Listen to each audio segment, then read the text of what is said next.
या मालिकेच्या आजच्या भागात आपण पाहणार आहोत सारंग त्याच्या खोलीमध्ये असतो आणि तितक्यात सावली त्या ठिकाणी येते आणि मग त्यानंतर सारंग त्याने तिच्यासाठी आणलेला गजरा देत म्हणतो की हे बघ मी तुझ्यासाठी घेऊन आलो होतो आणि त्यामुळे सावलीला तर खूपच आनंद होतो. ते दोघेही एकमेकांकडे पाहून हसत असतात पण मग तितक्यात ती अस्मी त्या ठिकाणी येते. तिच्या हातामध्ये बॅग असते आणि ती पाहून सारंग तिला विचारतो की अस्मी कुठे चालली आहेस तू. आणि त्यावेळी अस्मी मुद्दाम सावली आणि सारंगच्या मध्ये येऊन उभी राहते आणि ती सारंगला सांगू लागते की सारंग मी चालली आहे हे घर सोडून. ते ऐकून सारंगला आणि सावलीला तर आश्चर्यच वाटते. तर अस्मी नाटक करत म्हणत असते की सारंग आता मला समजलं आहे की या घरात राहून काही उपयोग नाही आहे आणि माझी खरंच चूक झाली. आणि मग त्यानंतर ती सावलीची सुद्धा माफी मागत म्हणते की ऐश्वर्या मॅडमने तुझ्यासोबत जे काही केलं ते खरंच खूप चुकीचं होतं पण थँक गॉड तू परत आली. पण आता मी तुला कोणताही त्रास देणार नाही. आणि मग ती सरळ तेथून निघून जाते. मात्र जात असताना ती मनाशी म्हणतच असते की सारंग प्लीज मला थांबव. जर तू मला नाही ना थांबवलं तर मला हा सगळा ड्रामा खूप महागात पडेल. आणि मग त्याच वेळी सारंग म्हणतो की थांब अस्मी. त्यामुळे अस्मी खुश होते आणि लगेच पाठीमागे वळून बघते. तर सारंग तिला म्हणत असतो की तुला या घरामध्ये आई घेऊन आली आहे. आईच्या परवानगीने तू या घरात राहतीयस. आणि ते ऐकून मग अस्मी लगेच म्हणते की अरे हो सारंग मी ही गोष्ट विसरलेच होते. भावनेच्या भारात बॅग भरली आणि जाण्यासाठी निघाले पण मला आधी तिलोत्तमा मॅडमसोबत बोलायला हवं. त्या आधीच खूप टेन्शनमध्ये आहेत आणि माझ्या अशा वागण्यामुळे त्यांना अजून वाईट वाटायला नको. आणि मग त्यानंतर ती लगेच तिलोत्तमाकडे जाण्यासाठी निघते. तर सारंग आणि सावली एकमेकांकडे पाहत असतात. त्यानंतर अस्मी तिलोत्तमाच्या खोलीत जाते. तिलोत्तमा तिला विचारते की हे काय आहे अस्मी. बॅग घेऊन तू कुठे निघालीस. आणि त्यावेळी अस्मी तिथेही नाटक करायला सुरुवात करते.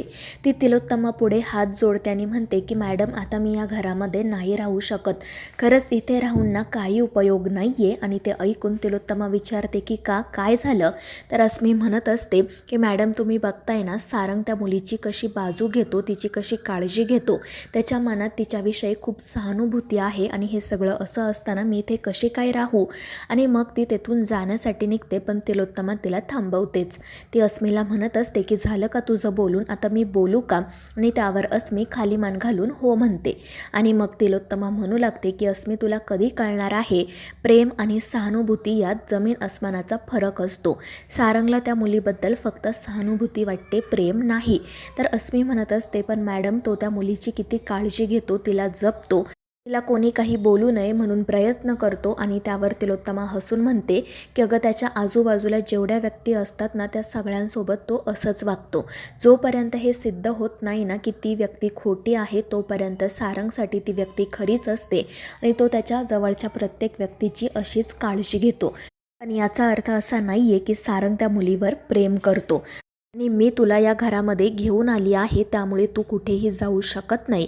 आणि ते ऐकून अस्मी तर खूपच खुश होते आणि लगेच तिलोत्तमाचे आभार मानून हसतच तेथून निघून जाते.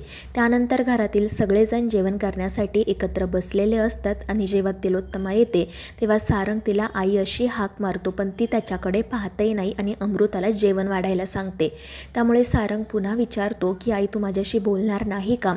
तर तिलोत्तमा राजकुमारशी बोलायला सुरुवात करते.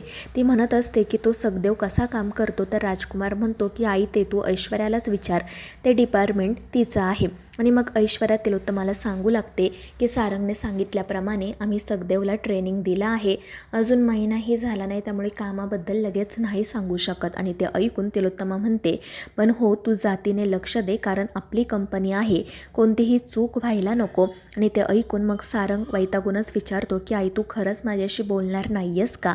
जर तू माझ्याशी नाही ना बोलली तर मी जेवणही नाही करणार. आणि ते ऐकून तिलोत्तमा राजकुमारला म्हणते की तू तुझ्या भावाला सांग राजकुमार की या अशा धमक्यांचा माझ्यावर परिणाम होणार नाही आहे. आणि मग त्यावेळी नील खूप चिडतो. तो म्हणत असतो की आई काय चाललं आहे तुझं, तू सारंगसोबत अशी का वागतेस, का बोलते. अगं त्याने जे काही केलं ना ते बरोबर होतं, त्यात त्याची काही चूक नाही आहे. आणि जी व्यक्ती चुकली तिला तर तू काहीच बोलत नाही आहे, उलट तिच्याशी नॉर्मल वागते, नॉर्मल बोलते.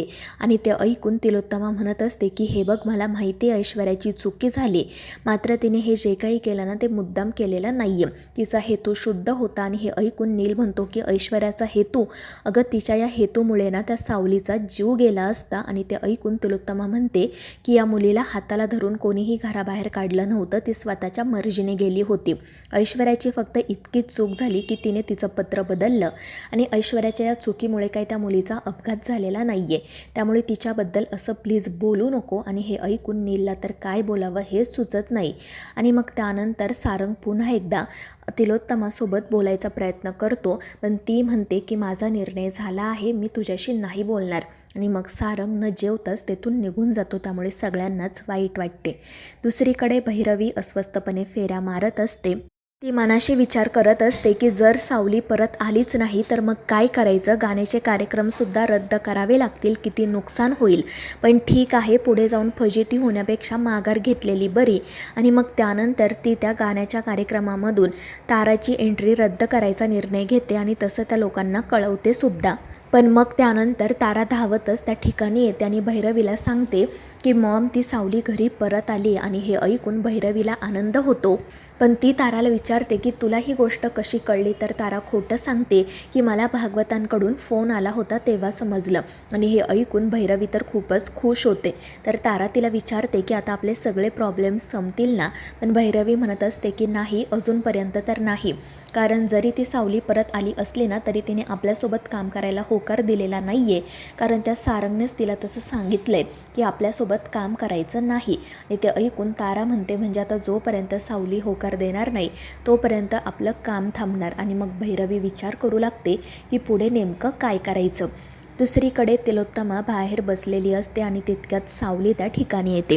तिला पाहून तिलोत्तमा वैतागूनच म्हणते की आता का आली आहेस तू इथे, मी इथे सुखाने बसले आहे, तुला बघवत नाही का. तर सावली म्हणते की मॅडम, मला तुमच्याशी बोलायचं आहे. तर तिलोत्तमा म्हणते की मला नाही बोलायचं. पण मग ती म्हणते की बोल, आता आली आहेस ना, काय बोलायचं आहे तुला. आणि त्यावेळी सावली म्हणू लागते की तुम्ही सरांसोबत बोलत नाही, याचा त्यांना खूप त्रास होतो आहे, त्यांनी जेवणसुद्धा केलेलं नाही आहे, तुम्ही प्लीज एकदा त्यांच्याशी बोला ना, त्यांचं तुमच्यावर खूप प्रेम आहे, खूप जीव आहे. आणि तुम्ही जर त्यांच्याशी नाही बोललात ना तर त्यांना खरंच खूप त्रास होईल. आणि एका लेकरासाठी आपल्या आईपेक्षा महत्त्वाचं काय असतं. तर ती तिलोत्तमा म्हणते की तू आहेस ना, सारंग तुझ्याचमुळे माझ्याशी भांडला. आणि ते ऐकून सावली तिलोत्तमाची माफी मागू लागते.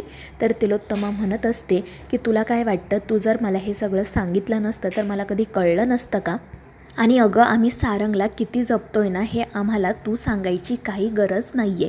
आणि मग ती सावलीला हे सांगू लागते की जेव्हा लहानपणी त्या गुंडांनी सारंगला किडनॅप केलं होतं तेव्हा सारंग खूप घाबरला होता आणि तेव्हापासून आम्ही सगळेजण त्याची खूप काळजी घेतो. मी तर त्याला तळहाताच्या फोडाप्रमाणे जपते. आणि इतकंच नाही तर मी माझ्या सारंगसाठी खूप स्वप्नंसुद्धा बघितली होती, पण त्या खोटारड्या जगन्नाथमुळे आणि तुझ्यामुळे ती सगळी स्वप्न मातीत मिसळली. जर मी त्या दिवशी बाहेर आले असते ना तर मी तुझं आणि माझ्या सारंगचं लग्न कधीच होऊ दिलं नसतं. पण तुमचं लग्न झालं, तू आमच्या आयुष्यात आली, आमच्या घरात आली आणि सगळंच उद्ध्वस्त झालं. आता फक्त आणि फक्त तुझ्यामुळे माझ्या घरात कधीही पाळणा हलणार नाही आहे, माझं स्वप्न कधीही पूर्ण होणार नाही आहे. आणि मग ती रागातच तेथून निघून जाते आणि तिच्या अशा बोलण्यामुळे सावलीला मात्र वाईट वाटत असते.